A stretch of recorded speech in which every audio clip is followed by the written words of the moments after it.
Thank you, New Hampshire.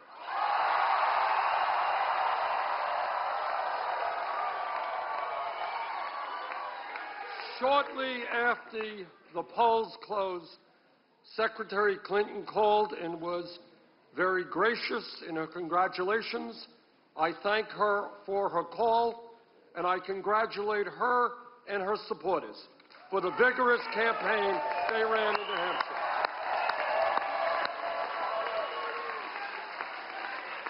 And let me take this opportunity to thank the many, many thousands of volunteers here in the Granite State who work so tirelessly.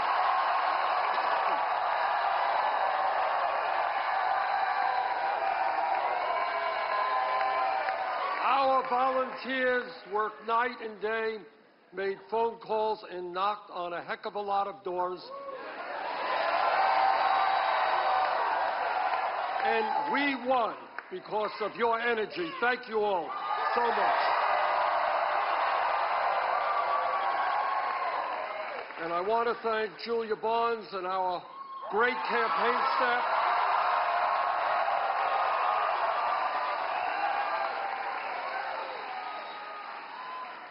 Together, we have sent the message that will echo from Wall Street to Washington, from Maine to California.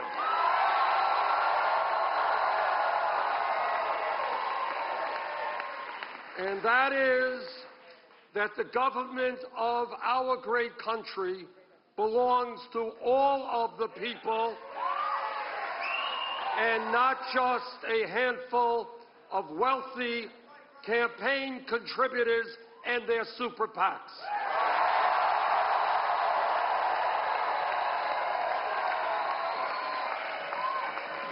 9 months ago, we began our campaign here in New Hampshire.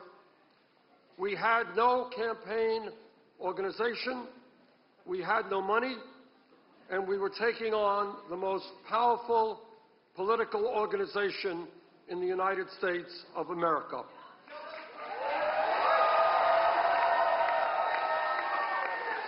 And tonight, with what appears to be a record-breaking voter turnout,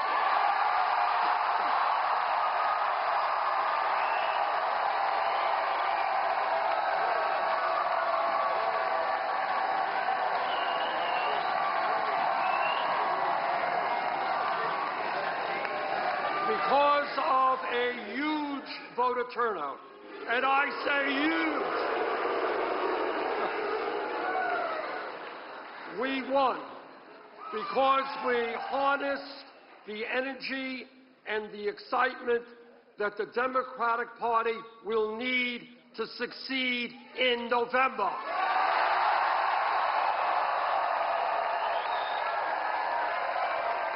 What happened here in New Hampshire in terms of an enthusiastic and aroused electorate, people who came out in large numbers, that is what will happen all over this country.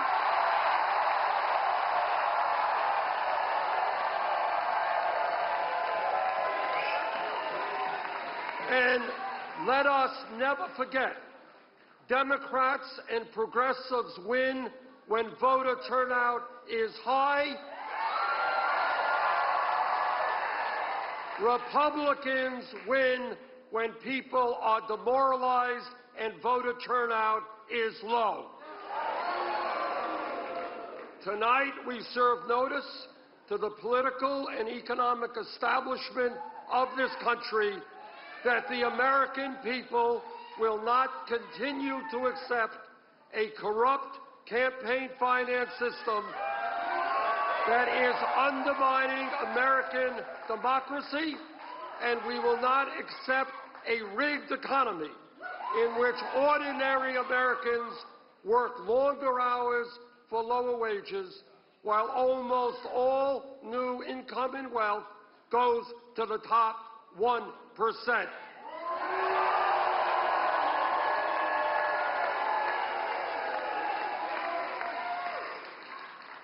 I want to take this opportunity again to congratulate Secretary Clinton and her organization and supporters for waging a vigorous campaign.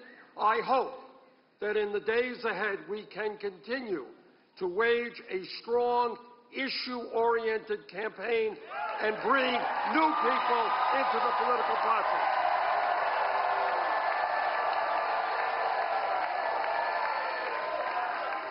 But I also hope that we all remember, and this is a message not just to our opponents, but to those who support me as well, that we will need to come together in a few months and unite this party and this nation, because the right-wing Republicans we oppose must not be allowed to gain the presidency.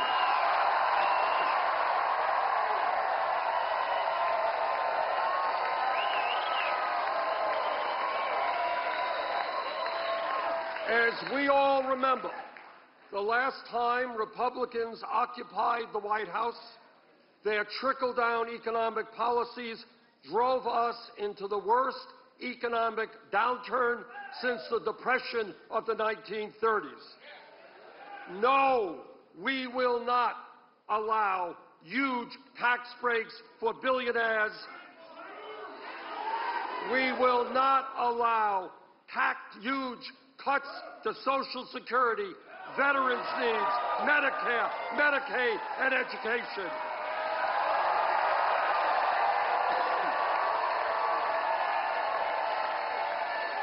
No, we will not allow back into the White House a political party which is so beholden to the fossil fuel industry that they cannot even acknowledge the scientific reality of climate change, let alone do anything about it.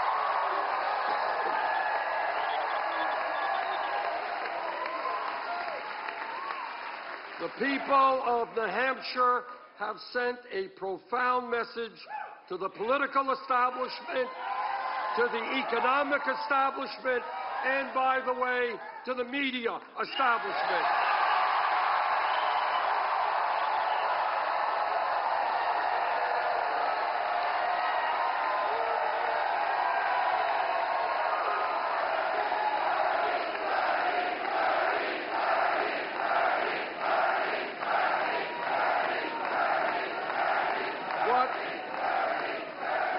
What the people here have said is that given the enormous crises facing our country, it is just too late for the same old establishment politics and establishment economics. The people want real change.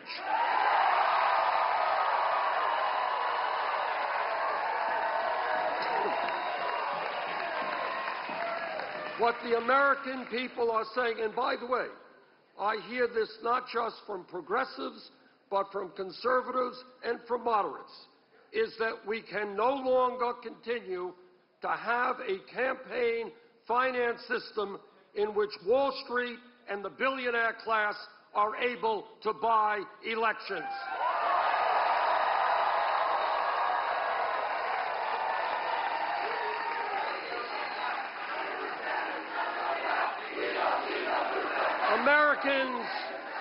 Americans, no matter what their political view may be, understand that that is not what democracy is about. That is what oligarchy is about. And we will not allow that to continue. I do not have a super PAC, and I do not want a super PAC.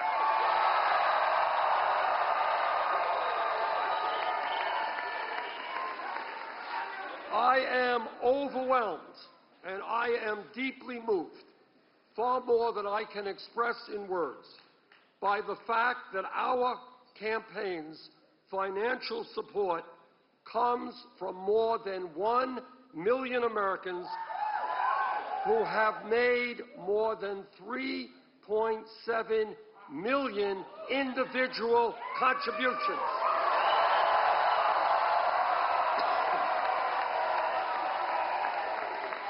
That is more individual contributions than any candidate in the history of the United States up until this point in an election.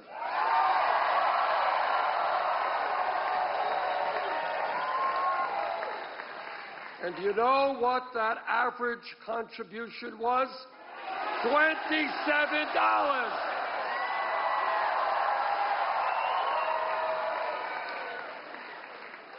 I am going to New York City tonight and tomorrow, but I'm not going to New York City to hold a fundraiser on Wall Street. Instead, I'm going to hold a fundraiser right here, right now, across America. My request is, please go to BernieSanders.com and contribute.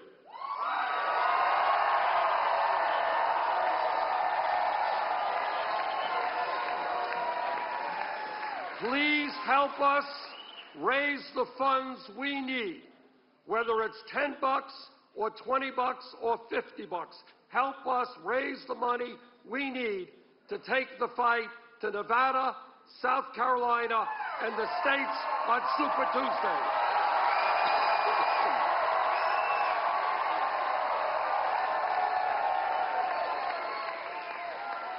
So there it is. That's our fundraiser. Pretty quick.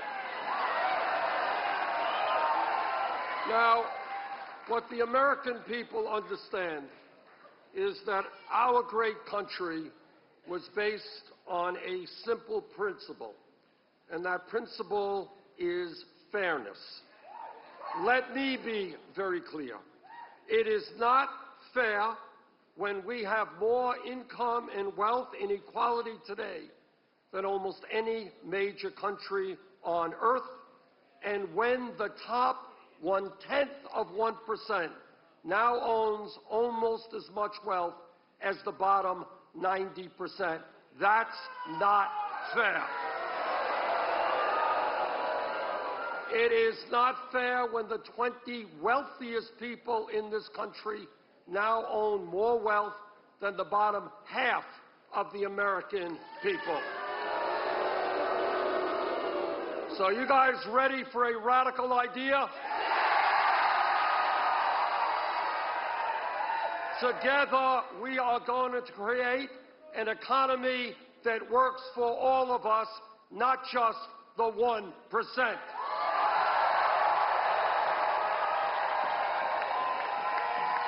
And when millions of our people are working for starvation wages, yup, we're going to raise the minimum wage to $15 an hour. And we are going to bring pay equity for women.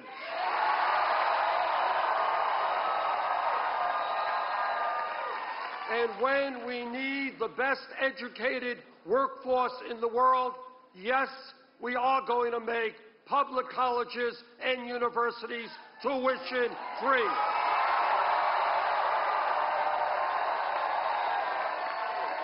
And for the millions of Americans struggling with horrendous levels of student debt, we are going to substantially ease that burden. In America, people should not be financially distressed for decades for the crime of trying to get a higher education. That's absurd.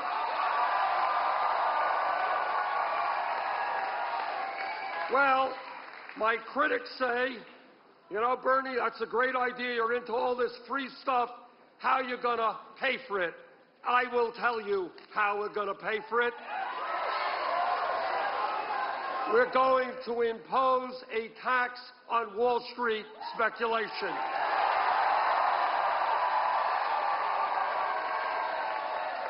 The greed, the recklessness, and the illegal behavior of Wall Street drove our economy to its knees. The American people bailed out Wall Street. Now it's Wall Street's time to help the middle class.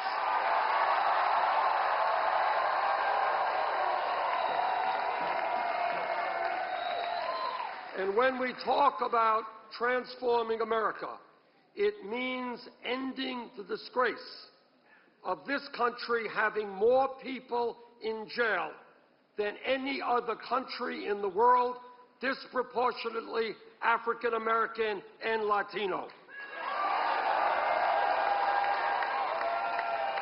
Not only are we going to fight to end institutional racism and a broken criminal justice system,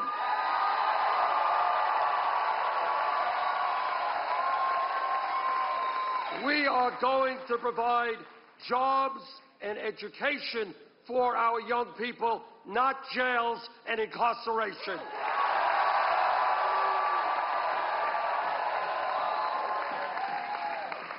And let me say that as a member of the Energy Committee in the Senate and the Environmental Committee, the debate is over. Climate change is real. It is caused by human activity, and it is already causing devastating problems in this country and around the world. We have a moral responsibility to work with countries throughout the world to transform our energy system away from fossil fuel to energy efficiency and sustainable energy.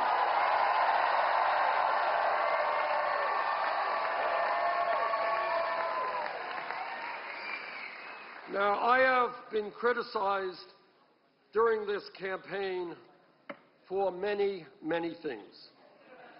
Every single day. That's okay. That's all right. They're throwing everything at me except the kitchen sink, and I have the feeling that kitchen sink is coming pretty soon as well. But what our campaign is about is thinking big, not small. It's about having the courage to reject the status quo.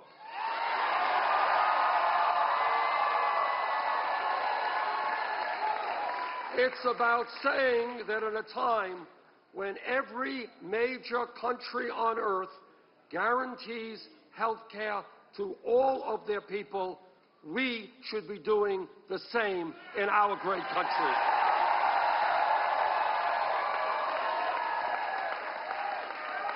In my view, under President Obama's leadership, the Affordable Care Act has been an important step forward. No question about it. But we can and must do better.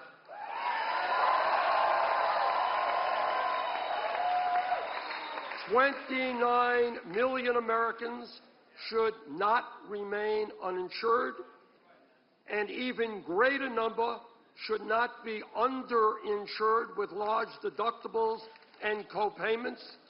We should not be paying by far the highest prices in the world for prescription drugs at a time, listen to this, when the top 3 drug companies in this country made $45 billion in profit last year. That is an obscenity. And let me tell you something. When we make it to the White House,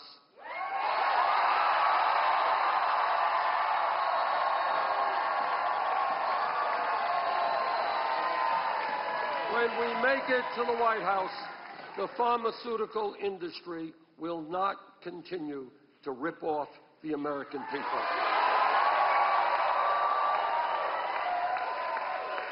And further, it makes no sense that as a nation, we continue to spend far, far more per capita than do the people of any other nation, all of whom guarantee health care to all of their people.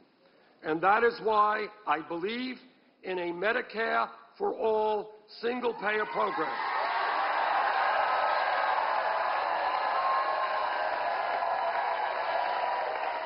Which will not only guarantee health care for all, but will save the average middle-class family thousands of dollars a year in health care costs.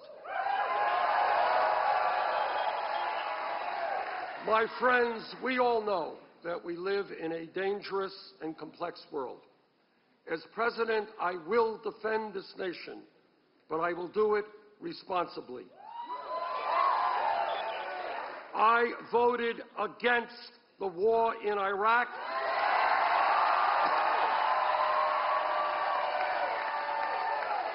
And that was the right vote. While we must be relentless in combating terrorists who would do us harm, we cannot and should not be the policemen of the world. Nor should we bear the burden of fighting terrorism alone. In the Middle East, the United States must be part of an international coalition sustained by nations in the region that have the means to protect themselves. Together, we must and will destroy ISIS, but we should do it in a way that does not put our young men and women in the military into perpetual warfare in the quagmire of the Middle East.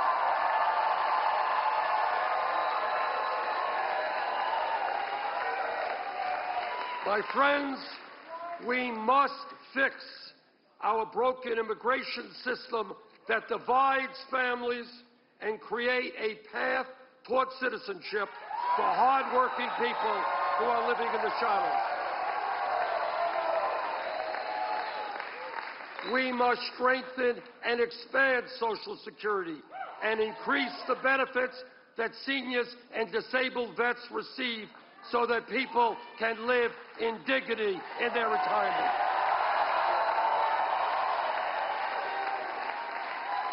We must rebuild our crumbling infrastructure, and when we do that, we create millions of decent-paying jobs.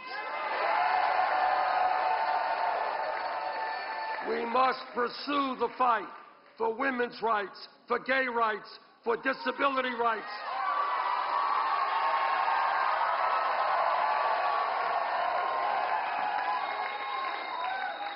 We must, against stronger and stronger opposition, protect the right of a woman to control her own body.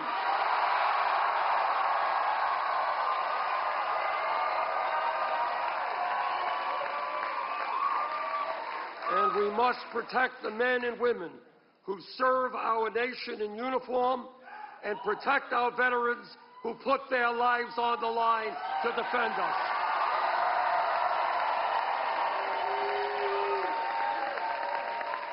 My friends, we must tell the billionaire class and the 1% that they cannot have it all. At a time of massive wealth and income inequality, the wealthiest people and largest corporations in this country will start paying their fair share of taxes.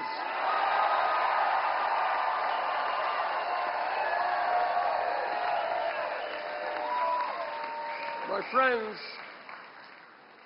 I am the son of a Polish immigrant who came to this country speaking no English and having no money. My father worked every day of his life, and he never made a whole lot. My mom and dad and brother and I grew up in a small 3.5-room rent-controlled apartment in Brooklyn, New York. My mother, who died at a young age, always dreamed of moving out of that apartment, getting a home of her own, but she never realized that dream. The truth is that neither one of my parents could ever have dreamed that I would be here tonight standing before you as a candidate for President of the United States.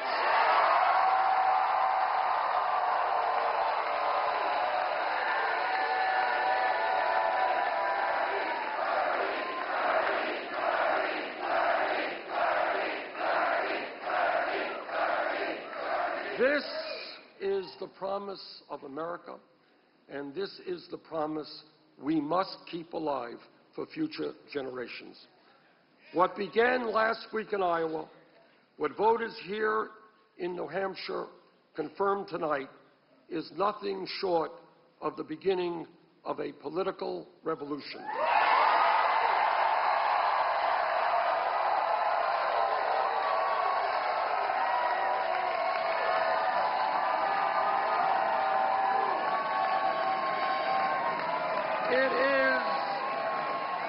It is a political revolution that will bring tens of millions of our people together. It will bring together working people who have given up on the political process. It will bring together young people who have never participated in the political process. It will bring together blacks and whites, Latinos, Asian Americans, Native Americans, straight and gay, male and female, people who were born in America and people who immigrated here. We will all come together to say loudly and clearly that the government of our great nation belongs to all of us, not just a few wealthy campaign contributors. That is what this campaign is about. That is what the political revolution is about. So, New Hampshire, thank you again, and now it's on.